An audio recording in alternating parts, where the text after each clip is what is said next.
রহমত পূর্ণ হোক প্রভাত আমার, তাহাজ্জুদ আর ফজরের অভ্যাস আছে যার, রহমত পূর্ণ প্রভাত হয় তার। আলহামদুলিল্লাহি রাব্বিল আলামিন, আসসালাতু ওয়াসসালামু আলা সাইয়্যিদিল মুরসালিন, আম্মা বা'দু, আউযু বিল্লাহি মিনাশ শাইতানির রাজীম, বিসমিল্লাহির রহমানির রহিম। আসসালাতু ওয়াসসালামু আলাইকা ইয়া রাসূলুল্লাহ ওয়া আলা আলিকা ওয়া আসহাবিকা ইয়া হাবিবাল্লাহ। আসসালাতু ওয়াসসালামু আলাইকা ইয়া নবিয়াল্লাহ ওয়া আলা আলিকা ওয়া আসহাবিকা ইয়া নূরাল্লাহ। মাদানী চ্যানেলের দর্শক শ্রোতা, আলহামদুলিল্লাহ আবার উপস্থিত হয়েছি রহমতপূর্ণ প্রভাত অনুষ্ঠান নিয়ে। যে যেখান থেকে আমাদের অনুষ্ঠান দেখছেন, দূরে কিংবা কাছে, দেশে কিংবা প্রবাসে, সকল দর্শককে জানাই আন্তরিক মোবারকবাদ। নবী রাহমাত শাফি উম্মাত সাল্লাল্লাহু তাআলা আলাইহি ওয়াসাল্লামের আলিশান ফরমান, যে ব্যক্তি প্রতিদিন আমার উপর 50 বার করে দুরূদ শরীফ পাঠ করবে, কাল কিয়ামতের ময়দানে আমি তার সাথে মুসাফা করব। সাল্লু আলাল হাবিব সাল্লাল্লাহু তাআলা আলা মুহাম্মদ সাল্লাল্লাহু তাআলা আলাইহি ওয়াসাল্লাম। দর্শক শ্রোতা, রহমতপূর্ণ প্রভাত অনুষ্ঠানে কোরআনে পাকের তেলাওয়াত শুনবো, হামদে বারি তাআলা, নাতে রাসূলে মকবুল সাল্লাল্লাহু তাআলা আলাইহি ওয়াসাল্লামও আপনাদেরকে শোনানোর চেষ্টা করব। পাশাপাশি আজকের অনুষ্ঠানে একটি বিষয় নিয়েছি নেকির দাওয়াত দেওয়ার জন্য, ভালো কিছু কথা আপনাদের পর্যন্ত পৌঁছানোর জন্য ইনশাআল্লাহ তাবারাক ওয়া তাআলা। আর অনুষ্ঠানে অবশ্যই আপনাদের কল আর SMS-গুলো আমরা অ্যাড করার চেষ্টা করবো, আল্লাহ চাই ইনশাআল্লাহ তাআলা। দর্শক চলুন, অনুষ্ঠানের শুরুতেই ভালো ভালো নিয়ত সহকারে আমরা কোরআনে পাকের তেলাওয়াত শুনবো। তবে স্ক্রিনেও আমরা দৃষ্টি রাখি যে কোরআনে পাকের মধ্যে আল্লাহ তাবারাক ওয়া তাআলা আমাদেরকে কি ইরশাদ করেছেন, এর তরজমা স্ক্রিনে দেখানো হবে। জি, কোরআনে পাকের তেলাওয়াত শুনিয়ে দিন। আউযু বিল্লাহি মিনাশ শাইতানির রাজীম। بسم الله الرحمن الرحيم.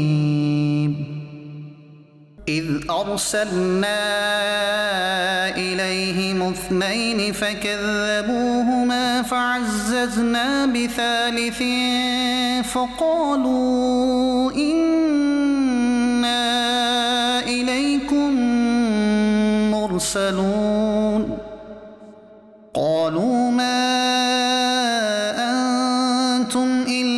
بشر مثلنا وما أنزل الرحمن من شيء إن أنتم إلا تكذبون. صدق الله العظيم. সুবহান আল্লাহ, সুবহান আল্লাহ। মহান আল্লাহ তাবারাক ওয়া তাআলা কোরআনে পাকে আমাদেরকে যে দিক নির্দেশনা দিয়েছেন, একজন মুমিন, একজন মুসলমান, একজন মানুষকে কিভাবে দুনিয়াতে চলতে হবে, সে কতটুকু পাবে, কতটুকু খাবে, কতটুকু রেস্ট, কতটুকু আরাম, কতটুকু ঘুম, কতটুকু দিন, কতটুকু রাত, আল্লাহ তাবারক ওয়া তাআলা প্রত্যেকটা বিষয় কোরআনে পাকের মধ্যে ইরশাদ করে দিয়েছেন। যদি বান্দা সে মুমিন ব্যক্তি হয়, তবে কোরআনের বাহিরে সে কখনো যাবে না। কোরআন থেকে প্রত্যেকটা বিষয়ের সমাধান সে চাইবে, কোরআন থেকে প্রত্যেকটা বিষয়ের সমাধান সে নিবে, যদি সে মুমিন হয়। আল্লাহ তাবারক ওয়া তাআলা কোরআনকে সঠিকভাবে বোঝার, কোরআন মোতাবেক আমল করার সেই তৌফিক আল্লাহ আমাদেরকে দান করুক। আজকের চমৎকার এক বিষয় নিয়েছি আমরা আলোচনা করার জন্য। আর আজকে আলোচনা করার জন্য স্টুডিওতে আছেন আমাদের আব্দুল মুত্তালিব ভাই আছেন, আরমান ভাইও আছেন, আর সাথে আমাদের মেহেদি হাসান মাদানী আত্তারি ভাইও আছেন ইনশাআল্লাহ তাআলা। আমরা জানি আল্লাহ তাবারক ওয়া তাআলা যে মানুষ সৃষ্টি করেছেন, এর মধ্যে মুসলমান আছে, আবার মুসলমানের মধ্যে মুমিন আছে, আবার সে মুমিনের মধ্যে প্রকৃত মুমিন বলেও ঘোষণা করা হয়েছে। কোরআনে পাকের বিভিন্ন জায়গাতে আয়াতে মোবারকার মধ্যে আল্লাহ তাবারক ওয়া তাআলা প্রকৃত মুমিন কারা এ বিষয় ইরশাদ করেছেন। যদি তোমরা মুমিন হও, যদি তারা মুমিন হয়, যদি আল্লাহকে ভয় করো, যদি মুমিন হও আল্লাহকে ভয় করো, যদি মুমিন হও নেকির দাওয়াত দাও, যদি মুমিন হও জান্নাতের আশা করো, যদি মুমিন হও জাহান্নামকে ভয় করো, এভাবে করে বিভিন্ন জায়গাতে আল্লাহ তাবারক ওয়া তাআলা প্রকৃত মুমিনের পরিচয় তুলে ধরেছেন। এমনকি কোরআনে পাকের মধ্যে একটি সূরাও রয়েছে এই নামে। তো এই প্রকৃত মুমিন কারা, তাদেরকে আমরা কিভাবে চিনব, আর আমি কি প্রকৃত মুমিন হতে পারলাম কিনা? এক হলো মানুষ, তাদের ব্যাপারে কোরআনে পাকের মধ্যে আল্লাহ প্রায় জায়গাতে আয়াত নাজিল করেছেন, নাস বলেছেন। আবার মুসলমান, সে মুসলমানের মধ্যে আবার পার্থক্য আছে মুমিনের। সে মুমিনের মধ্যে যদি আমরা প্রকৃত মুমিন খুঁজতে চাই,